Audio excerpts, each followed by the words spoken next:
Power of Haki in the One Piece world has become a truly defining method of combat. It has completely taken over the landscape in terms of how you deal with not just Devil Fruit users, but powerful combatants as a whole. Now, of course, Haki wasn't developed initially from the get-go. It was something that came to Oda as he was writing this story and became the default way of combat of the One Piece world after a certain point. However, despite that, I feel that a lot of what mostly amounts to Oda not developing things full on can actually be more defined as steps that you would take in order to get to that higher level. Despite Oda more or less making things up as he was going, there's a kind of through line from a lot of his concepts of other forms of combat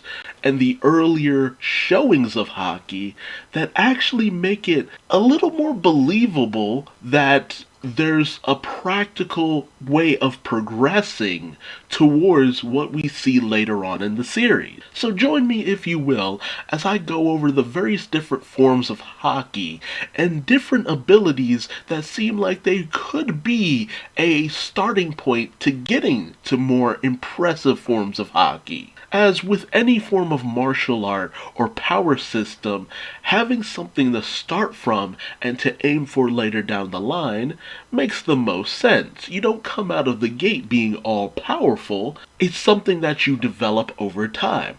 And Oda's development of these battle systems actually might prove to be a blessing in disguise in terms of fleshing out the way that these stronger opponents combat each other in the new world. So of course, we start out with the basic armament Haki. Armament Haki is something that everyone just seems to have.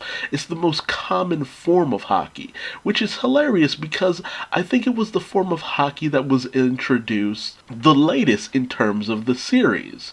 When we first saw Rayleigh combat against Kizaru, it was so surreal because we had never seen a Logia be touched before.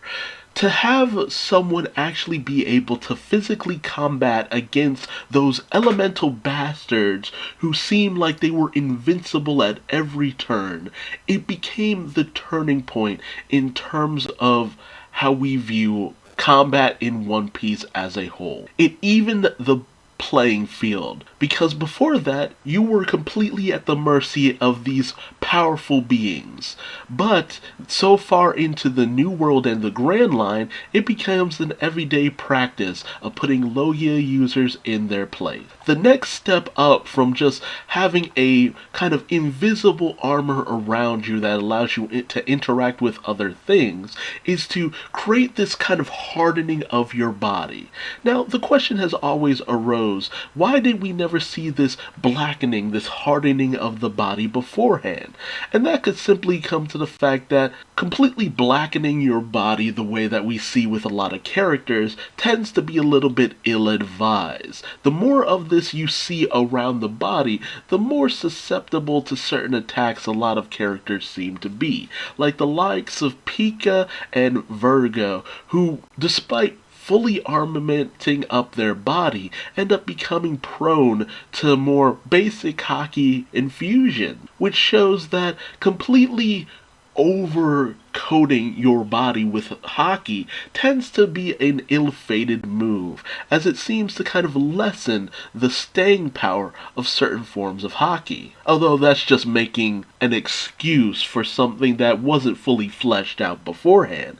But there's a realm of possibility for it, if nothing else. The next level of armament Haki seems to be able to take the sense of coating your body with Haki to infusing it into an object that you are wielding, or in this case of Katakuri, a power that you have, where he was able to imbue his floating mochi bullshit with armament Haki. That causes your attacks to be a little bit leveled up, have a little bit more oomph. And it seems to take a little bit more concentration to extend that haki to something that you are holding rather than your own body. The next level, I feel, seems to be the ability to emit the haki attack.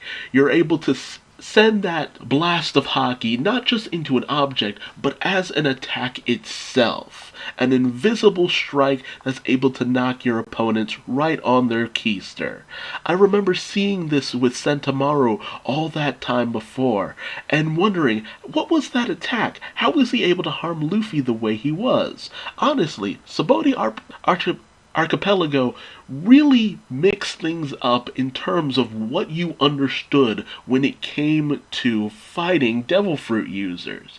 But at the same time, Devil Fruits are so much more common on the Grand Line, it makes sense that people would develop forms of martial arts in order to properly deal with these overpowered freaks, more or less. And the last step towards armament haki seems to be, you emit the attack and send it into an object in order to destroy it from the inside out.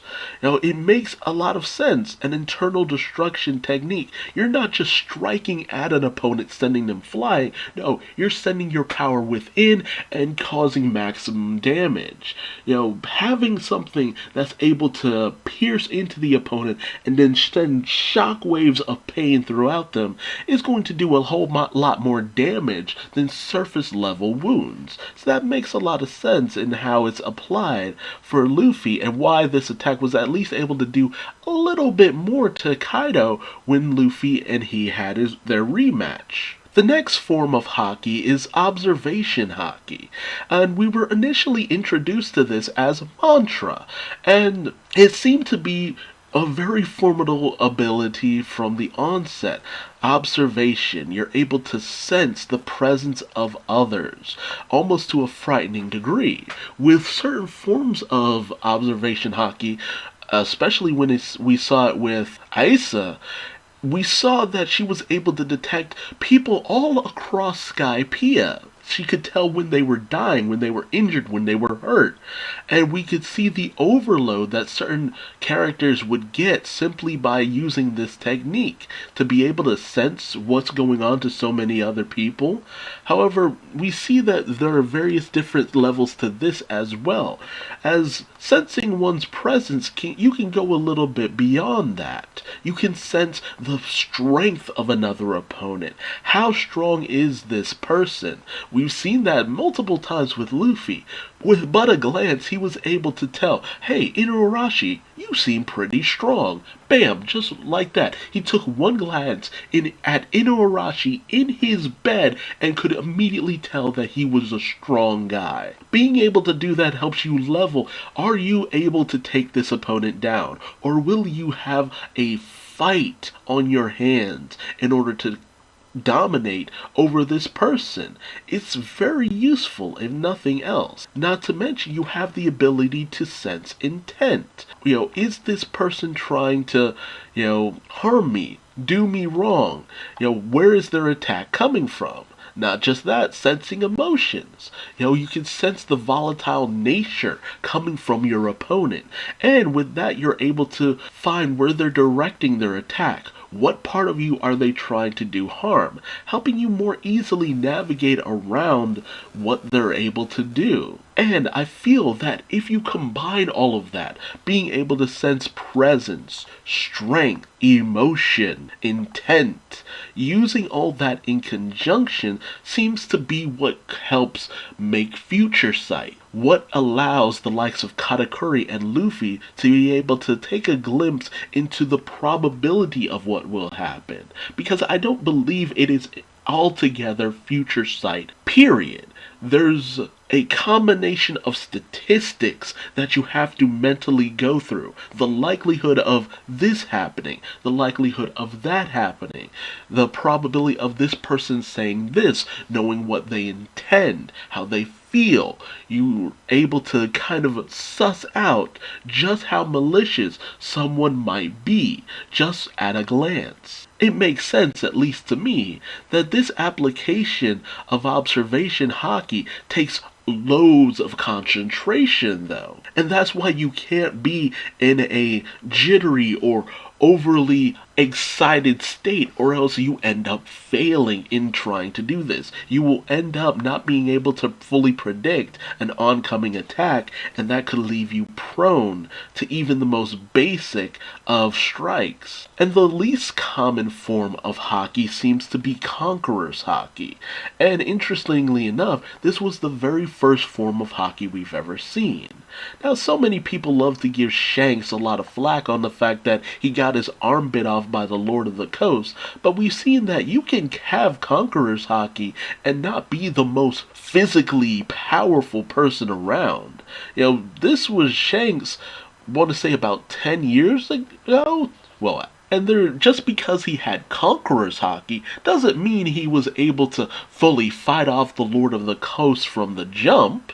Maybe he just wasn't as powerful as he was going to be later down the line in the series. I mean, 6 years ago from the present day in One Piece, he only just became an Emperor of the Sea. And honestly, a lot of the strength and power that Luffy has amassed has only come over the course of about a little over 2 years. So in all rationality, Shanks just probably wasn't at a strong enough point where he could ultimately just fight off the Lord of the Coast with anything other than Conqueror's Haki. We've seen that with Ace when he was much younger. He was able to put off Conqueror's Haki, but he wasn't able to physically fight back against those who were doing him harm with anything but the Conqueror's Haki. Same thing with Doflamingo when he was a wee little baby, and all those people had beset upon him, his brother, and his father.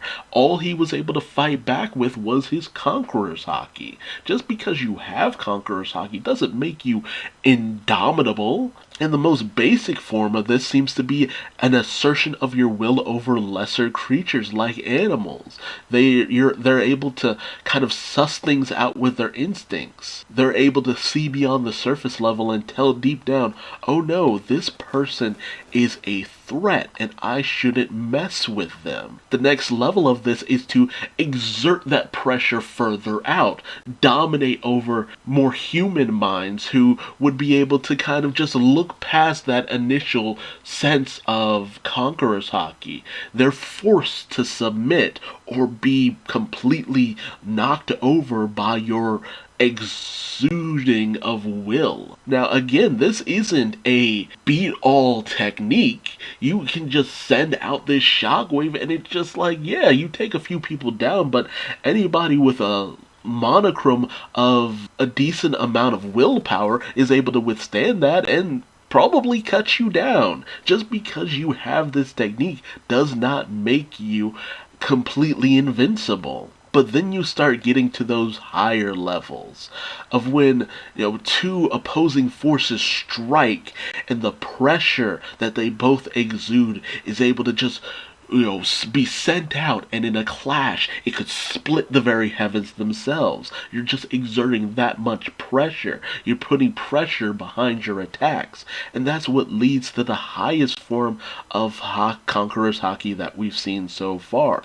imbuing it into your other forms of Haki. We've seen that with the likes of Roger and Whitebeard and Luffy and Kaido, infusing your attacks with Conqueror's Haki. Not just armament, but conquerors. And boom, you're able to send out shock waves. Much very similar to how the most advanced form of armament, it kind of works. You're sending out a concussive force of willpower, but you're backing it up with the indomitable willpower of conquerors. Send out the armament blast, but alongside that conqueror's pressure, and that's what creates the most ultimate form of an attack. You are endearing your will into another opponent, and that's what causes the most maximum damage. And it just makes so much sense from the standpoint of everything that we've seen so far. And it makes me wonder, can you imbue your conquerors into observation? Is that what Future Sight entails? The application of not just observation, but conquerors as well, so that you're able to see a glimpse into the future, more or less. But beyond beyond that, I feel like there's other applications for Haki as well that are less notable and that we've seen prior to a lot of the more solid applications of Haki that we saw after the events of the Sabaody arc, namely the abilities of those of CP9. The abilities of Rokushiki seem to have been the precursor for Haki techniques. And honestly, it would make sense if, not just in terms of a meta sense, like Oda was slowly developing what power systems he would have in terms of One Piece, but also in the sense of what are lesser people able to develop in order to strike? What are you able to instill in them, help them train, help them develop from the jump before they fully embrace actual straight-on Haki? Because honestly, they could have been using Haki the entire time during the events of Enies Lobby. It's just that our crew was able to overpower this. Because again, Haki isn't the end-all be-all. You can still be struck down by more basic techniques if there's enough power behind them. But if you take stuff like Geppo, the application of sending out a Haki shockwave that allows you to walk on air, isn't there a practical application there? The ability to use Tekai, which hardens your body. Come on, hardening? There's a through line there that makes a lot of sense. The hardening of the body, the ultimate defense. And it took a lot of effort for Luffy to break through this. Things like the Rankyaku.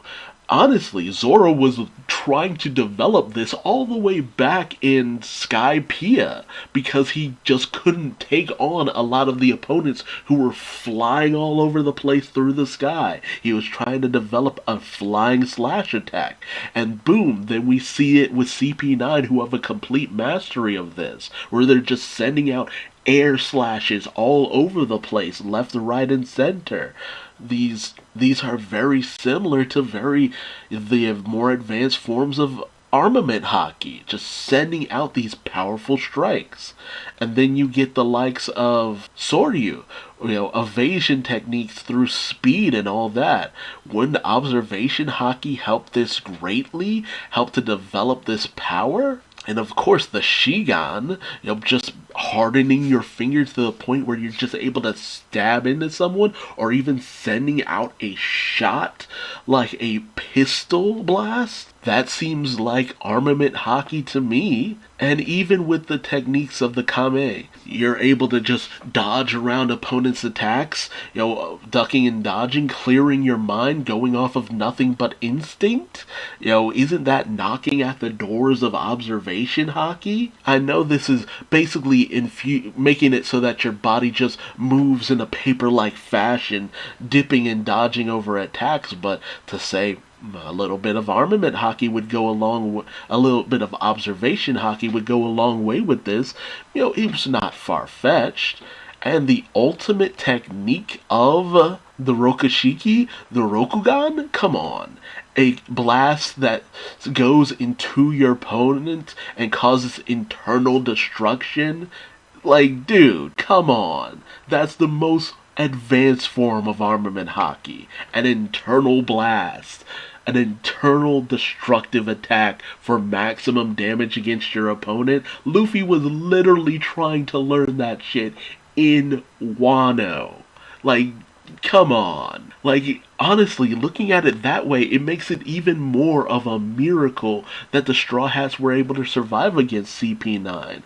Because while they might not have initially seem to have been using Haki, maybe they were using it and we just didn't realize. That's giving Oda a little too much credit. Of course he didn't think about this stuff when he was writing the events of Enies Lobby, but you put it in that form of perspective, you could go back, rework the story, make it an application, and it would still make sense to a certain degree. Not just that, other techniques that we've seen over time so far. The Ryosoken that Sabo uses, the hardening technique that he's able to use in order to pierce objects like nobody's business. Like, this man just shows off a technique that makes him look like a Ninja Turtle, and it's the most deadliest thing around. The claws of a dragon indeed. And then he applies his Haki to it? Come on. It feels like even if we hadn't seen this after Haki had been developed, it would still feel like a Haki technique. And what about the more elemental attacks? The Red Hawk? Like, come on, that's gotta be like a result of Haki. I'm pretty sure it was stated that this was a result of Haki. The friction that he builds up by using his armament Haki and his gear second, and all the speed that it builds up, boom, an elemental almost fire blast, and stuff like that honestly starts to make sense of Sanji's Diablo Jambe. I always wonder, it's just like he spins around and creates enough friction for fire. That's a little odd. But if it's through the use of armament Haki, come on, black leg style and all that, it starts to make a lot of sense. And with enough force to really do maximum damage to your opponent, I think this was Sanji knocking at the doors of armament Haki in order to fully fight an opponent. And even the techniques of the Qingjiao family, the Hashoken, sending out these waves of energy, these vibrations, these shock waves, like, makes sense that it's just another extension of Haki. And even maybe Electro. Maybe there's something to that is a form of Haki as well. Something innate to the techniques of the Mink tribe. Almost as if they were using Haki on their fur, imbuing it into it, and that's what allowed them to create this static electricity. Whereas you would just generally have a insignificant zap with this. It's just like, no, you imbuing Haki through the use of your fur creates electro. I know that's a stretch, but I mean, come on. Would you really put it past Oda to do something like this? And the most intense form of this Haki, the ability to create something out of almost nothing. Like, I've always wondered about Zoro's Ashura technique, and to think that it is an extension of his Haki, that it is a sheer extension of his willpower, pressure, given physical form. Wouldn't it make sense for this to be the ultimate level of Haki application? Taking all of your Haki, all of that pressure, and giving it a physical form. It makes sense to me. And I really do wonder if maybe it makes sense to you as well. Is Zoro's Ashura the ultimate form of armament Haki, or in conjunction with Conqueror's Haki? Honestly, when Kaido was slashed by Ashura, he seemed to think that there was an application of Conquerors behind it. And maybe he was only just talking about what Zoro was able to do at that point. But I feel like this doesn't completely write out that this was a form of Haki that Zoro had developed over time. Without even knowing it, he had gotten to a really advanced form of Haki and was able to strike down Kaku with it, able to strike Kaido with it. Honestly, I wouldn't put it past someone as strong as Zoro. It makes sense, at least to me. But hey, don't just take my word for it. Let me know in the comments section below if you agree with my theories on the applications of Haki beyond what we've seen. How it's developed, how it grows, how it becomes stronger with each iteration, how armament Haki has all these different steps that I feel really make sense, how observation, how all these different forms of it are able to grant you future sight, which isn't, actually seeing into the future, but it allows you to map out the probabilities of someone's attacks. How I feel that Conquerors, it's such an interesting exuding of pressure that once you start applying it to other forms of Haki, you get to another level of that Haki. Maybe causes future sight. Maybe there's some connection there.